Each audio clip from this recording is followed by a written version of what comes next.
औरंगजेब कुणी साधा नाही बरं. आशिया खंडातलं सगळ्यात मोठं साम्राज्य म्हणजे औरंगजेबाचं आणि आशिया खंडातलं सगळ्यात छोटे राज्य म्हणजे माझ्या शिवरायांचं. काबूल पासून कंदहार पर्यंत आणि गंगेपासून यमुनेपर्यंत ज्याच्या राज्याचा विस्तार आज औरंगजेबाचं बलाढ्य साम्राज्य तर अवघ्या 6.5 जिल्ह्यापुरतं पसरलेलं माझ्या शिवरायांचं स्वराज्य. औरंगजेबाच्या नुसत्या सरदारांची संख्या 14,500 आणि एका सरदाराच्या हाताखाली 50,000ची फौज म्हणजे 14,500 गुणिले 50,000 एवढा औरंगजेबाचं लष्करी सामर्थ्य.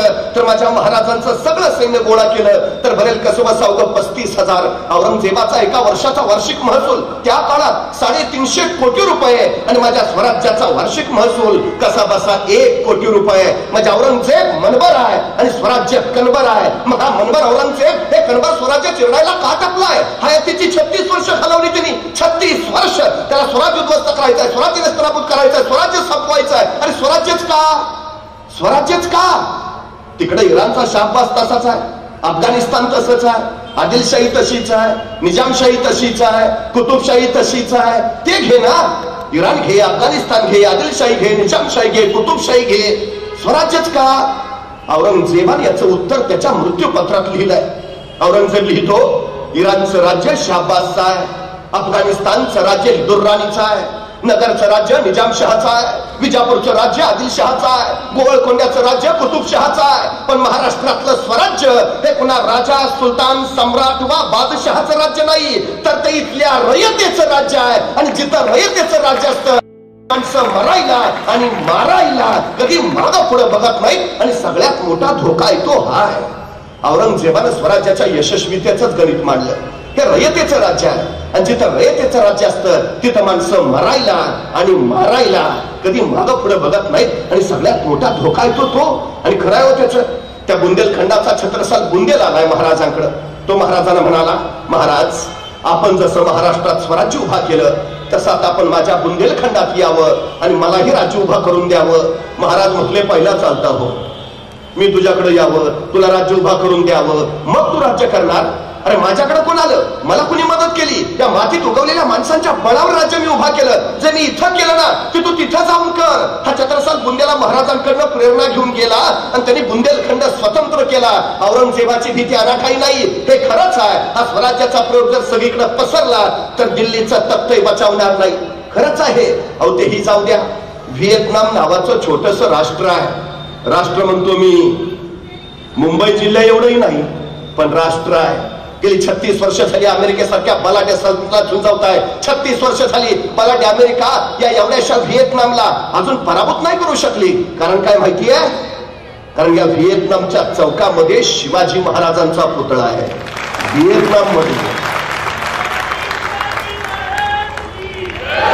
त्या व्हिएतनामचा स्वातंत्र्य सेनानी हो ची मिन्न नाव त्याचं, त्याची समाधी आहे व्हिएतनाम मध्ये. त्याच्या समाधीवर काय लिहिलंय माहितीये? त्याच्या समाधीवर लिहिलंय, छत्रपती शिवाजी महाराजांचा मावळा येथे चिरविश्रांती घेतो आहे. व्हिएतनाम मध्ये. अहो तेही जाऊ द्या. अमेरिकेच्या बोस्टन विद्यापीठामध्ये MBAच्या पोरांना 100 मार्काचा पेपर आहे. शिवाजी दी मॅनेजमेंट गुरु अमेरिकेत. तेही जाऊ द्या. पाकिस्तानच्या पाठ्यपुस्तकात शिवाजी महाराजांवर धडा आहे, आदर्श राजा असा असावा. पाकिस्तानात जगातली 110 राष्ट्र शिवाजी महाराजांच्या गुरिला युद्ध तंत्राचा अभ्यास आपल्या अभ्यासक्रमात करतायत.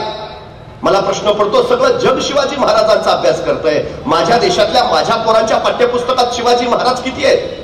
किती आहेत शिवाजी महाराज? एखाद्या मुलाला विचारावा, रे किती आहेत शिवाजी महाराज? तो 4 मार्काला आहे. एक 4थीचं पुस्तक काढलंय आम्ही, राजा शिव छत्रपती. विषय संपल्यानंतर आता CBSE पॅटर्नचं इतिहासाचं पुस्तक आलंय. 1700 पानाचं पुस्तक आहे. या 1700 पानामध्ये शिवाजी महाराज किती आहेत माहितीये? 4 ओळी फक्त. संभाजींचं तर सोडूनच द्या, ज्ञानोबा तुकोबा तर बाजूलाच ठेवा. कुठला इतिहास शिकणार आहे तुझ्याची पोरं आमची? अहो तेही जाऊ द्या.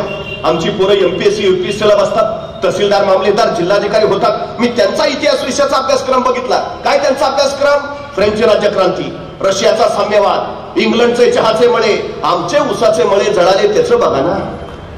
त्या इंग्लंडच्या चहाच्या मळ्याचं आम्हाला काय करायचं आहे? माझा तहसीलदार काम करायला कुठे जाणार? पुणे जिल्ह्यात. त्याला तिथला इतिहास कळू द्या, तिथला भूगोल कळू द्या, तिथली परिस्थिती कळू द्या. AC रूम मध्ये बसून आणि बिस्लेरीतलं पाणी पिऊन दुष्काळावर उपाययोजना नाही करता येत, हे कधी कळणार आम्हाला? 350 वर्षापूर्वी माझ्या राजानं रायगडावर 11,000 फूट उंचीवर गंगासागर नावाचं तळ खोदलं. 1972च्या दुष्काळात महाराष्ट्रातल्या सगळ्या विहिरी कोरड्या पडल्या, पण रायगडावर 11,000 फूट उंचीवर गंगासागर तळ्यात मात्र तुडुंब पाणी आहे. 72च्या दुष्काळात लोकांनी रायगडावरून पाणी खाली आणलं. ती शिवाजी महाराजांची शिवकालीन पाणी योजना जर आम्ही 6वीच्या पोरांच्या पाठ्यपुस्तकातच छापली तर पोराला 6वीतच कळेल पाणी कसं मुरवावं, पाणी कसं जिरवावं, पाणी कसं साठवावं, पाणी कसं वाचवावं, पाणी कसं वाढवावं हे कळू द्या ना त्याला. अहो, महाराजांच्या काळात माईकचा शोध लागला नव्हता, हे ध्वनी क्षेपणाचं तंत्र विकसित झालं नव्हतं. पण जा रायगडावर एखाद्याने सिंहासनाजवळ उभा राहा, दुसऱ्याने नगारखान्याखाली या, नगारखान्याखाली कितीही हळू आवाजात बोला, सिंहासनावर ते स्पष्ट ऐकू येतं. आजही परवा राजगडाच्या राजमाचीचं बांधकाम चालू होतं.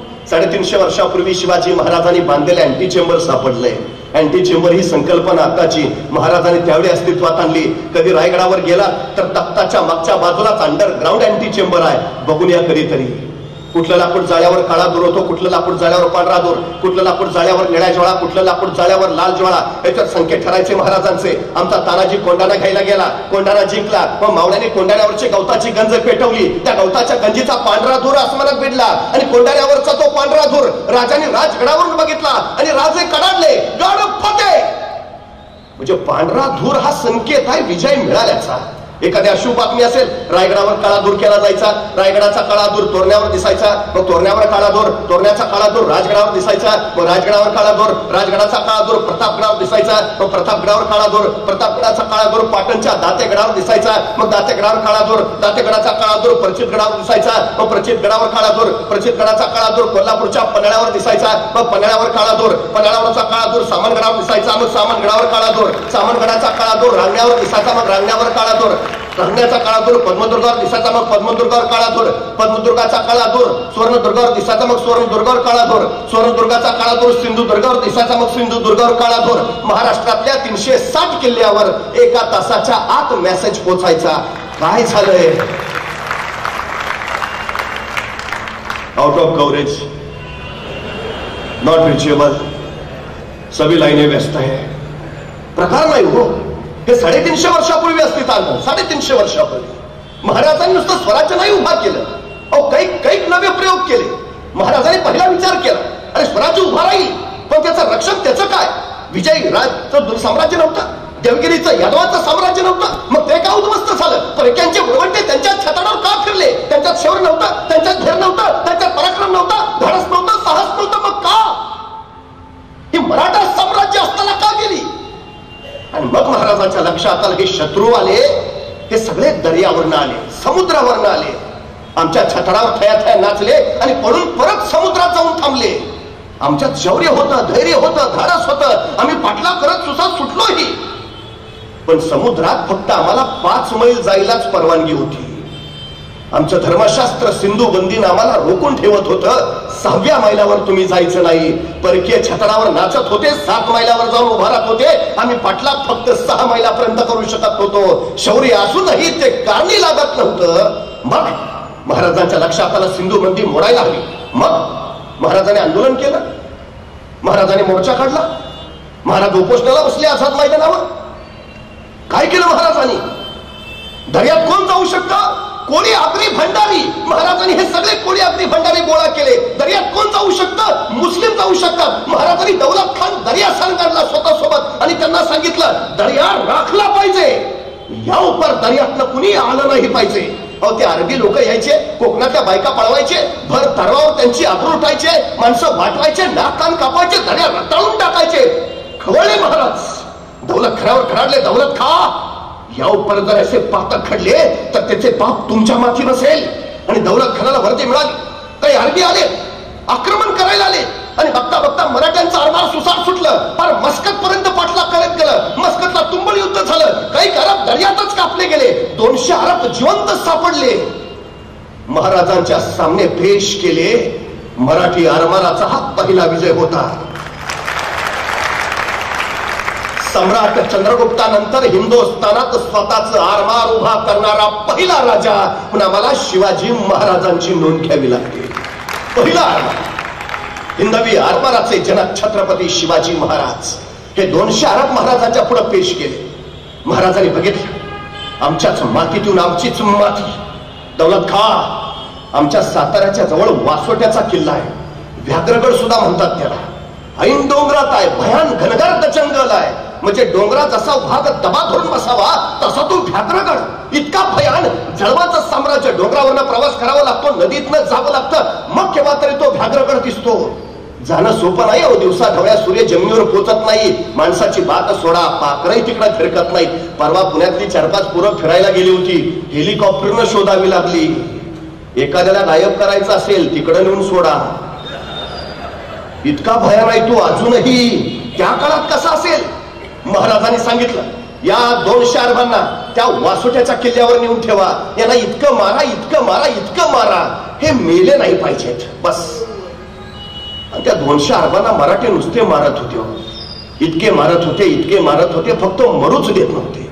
त्या आठवड्यातच इतके सुचलेले एकमेकांनाच ओळखेनात तो आमच्यातलाच का, इतके मारले.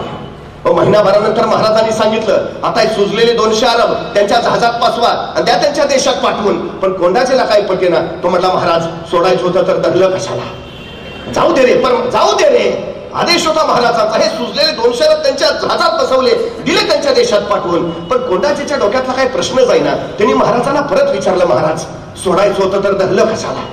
मग महाराज म्हणले कोंडाजी आता हे सुजलेले त्यांच्या देशात जातील, त्यांच्या प्रांतात पोचतील, त्यांच्या गावी येतील, त्यांच्या घरापुढे उभा राहतील, दार ठोठावतील, त्यांच्या बायका दार उघडतील, दारात यांना पाहतील आणि म्हणतील आमचे हे घरात नाहीत, नंतर या. यांच्या बायका यांना ओळखायच्या नाहीत कोंडाजी. आणि उद्या चुकून जर कुणी तिरक्या नजरनं महाराष्ट्राकडे निघाला, पहिला हा आडवा जाईल. कुठे निघाला? महाराष्ट्रात नको जाऊ, महाराष्ट्रात नको जाऊ. भयानक आहे तो राजा, आमची काय हालत केली माहितीये ना, नको जाऊ. ताप नाही परत माझ्या महाराष्ट्राकडे तिरक्या नजरनं कुणी बघायची. महाराजांनी दहशत बसवली, कुणी नाही परत दर्यावर, एकही आक्रमण नाही. त्याच्यानंतर आक्रमण झालं फक्त आता 26/11ला. 350 वर्षापूर्वी महाराजांनी सांगितलं महाराष्ट्राला धोका जमिनीवरनं नाही, महाराष्ट्राला धोका समुद्रावरनं आहे. 26/11चा दहशतवादी धाडला झाला. मग आम्हाला कळालं महाराज म्हणत होते ते खरं होतं. पण काय गेली 350 वर्ष आम्ही महाराज फक्त डोक्यावर घेऊनच नाचत बसलो. आम्ही महाराज डोक्यात कधी घातलेच नाहीत. डोक्यावरून मिरवण्यापेक्षा डोक्यात जर महाराज घातले असते तर 26/11चा दहशतवादी हल्ला सुद्धा रोखता आला असता. हे 350 वर्षापूर्वी केलं महाराजांनी. पण महाराजांना त्याच वेळी जाणीव आहे जी माणसं दुसऱ्याच्या खांद्यावर उभा असतात ती केव्हाही ढासळतात, पण जी माणसं स्वतःच्या पायावर उभा असतात त्यांना कोसळण्याचा धोका नसतो. स्वराज्य उभा करायचा आहे पण स्वतःच्या पायावर उभा केलं पाहिजे. अहो तत्कालीन काळात जहाजं इंग्रजांकडनं घ्यावी लागायची, तोफा पोर्तुगीजांकडनं घ्याव्या लागायच्या, दारुगोळा डचांकडनं घ्यावा लागायचा. आणि त्यांनी जर देणं बंद केलं तर परिस्थिती कधी उद्भवू शकते. महाराजांनी त्याचा विचार केला. महाराजांनी कुडाळ डिचोलीला दारुगोळ्याचे कारखाने काढले, रत्नागिरी जिल्ह्यातल्या विजयदुर्गला जहाज बांधायचा कारखाना काढला आणि मुंबई जवळच्या कल्याणला आरमाराची गोदी काढली. स्वराज्य स्वतःची शस्त्र बनवण्यासाठी स्वयंपूर्ण झालं. महाराजांची गलबत त्यावेळी दरी असायची, पण त्या गलबतात वजनदार तोफा ठेवल्या की त्या वजनानं ती जहाज डचमळायची.